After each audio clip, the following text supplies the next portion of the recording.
तो हमारा सवाल उपराज्यपाल महोदय से है, इस पर उपराज्यपाल चुप क्यों बैठे हुए हैं, इतना क्यों डरे हुए हैं? उपराज्यपाल बताएं कि उन्होंने अपने डीसीपी के ऊपर क्या कार्रवाई की है अब तक। 4 दिन से खबर चल रही है, अखबार में छप गया, एनजीटी ने ऑर्डर दे दिया। एलजी साहब बताएं कि डीसीपी से क्या कर रखा उन्होंने, क्या साठगांठ है डीसीपी से? भाई कोई साठगांठ ही होगी ना एलजी साहब की डीसीपी से, जो अब तक कोई कार्रवाई नहीं हो रही। अभी तक डीसीपी सस्पेंड नहीं हुए। और मुख्यमंत्री ये बताएं कि उनकी डीएम से क्या साठगांठ है। भाई रेखा गुप्ता जी की डीएम से कोई साठगांठ ही तो होगी कि एनजीटी ने कह दिया कि चोरी हो रही है, अखबार में छप गया चोरी हो रही है, विधायक ने वीडियो बना के दे दिया कि चोरी हो रही है, डीएम की नाक के नीचे चोरी हो रही है और डीएम के ऊपर कोई कार्रवाई नहीं हुई अभी तक।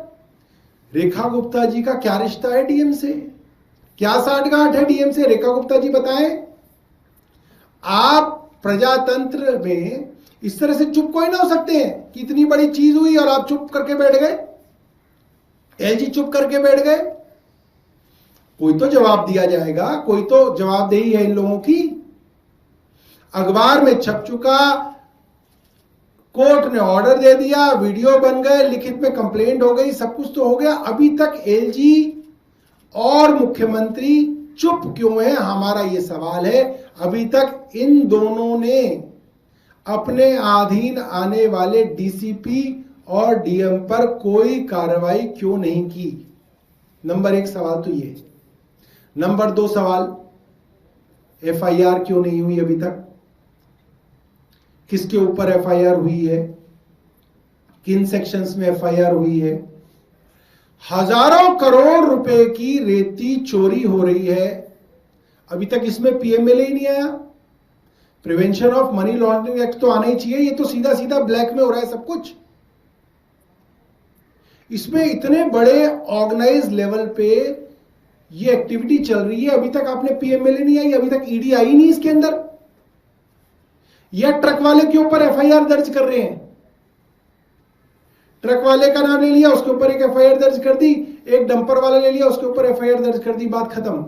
इतने बड़े स्तर पे ये कारनामे चल रहे हैं कि ट्रक वाले से काम कोई ना चलेगा। बताना पड़ेगा दिल्ली की सरकार को कब किन किन माफियाओं के ऊपर एफआईआर दर्ज हुई, हमें भी पता चलना चाहिए। किसके ऊपर? मकोका के ऊपर हुआ, डीएपी यूएपीए में हुआ, पीएमएलए में हुआ, कोई तो बड़े सेक्शन लगाए होंगे। या माइनिंग एक्ट के अंदर 1 लाख रुपए का चालान करके काम खत्म कर दिया, फिर तो और भी बड़ी मिली भगत है। तो हमारा सवाल, दिल्ली की सरकार, दिल्ली की मुख्यमंत्री रेखा गुप्ता और दिल्ली के लोकल गार्जियन कह के सड़क पे टहलने वाले एलजी साहब से है कि भाई अब कहां गए लोकल गार्जियन, कहां घूम रहे हैं, क्यों छुपे हुए हैं सर्दियों में? ना रैन बसेरे में जा रहे, लोगों के सीवर बह रहे हैं तब भी एलजी नहीं जा रहे, सड़कें टूटी हुई है तो भी नहीं जा रहे, छुप के बैठे हुए हैं। अब आए बाहर निकल के सड़क पे, लोकल गार्जियन को ढूंढ रही है पब्लिक। और इसके बारे में बताएं। मुझे पता है कि उन्होंने एक बड़ा लंबा चौड़ा पीआर डिपार्टमेंट रखा हुआ है, लंबी लंबी चिट्ठी लिखने का शौक है उन्हें। तो वो चिट्ठी वाला जो आदमी है उससे एक चिट्ठी इस विषय में भी लिखवाएं कि वो क्या कार्रवाई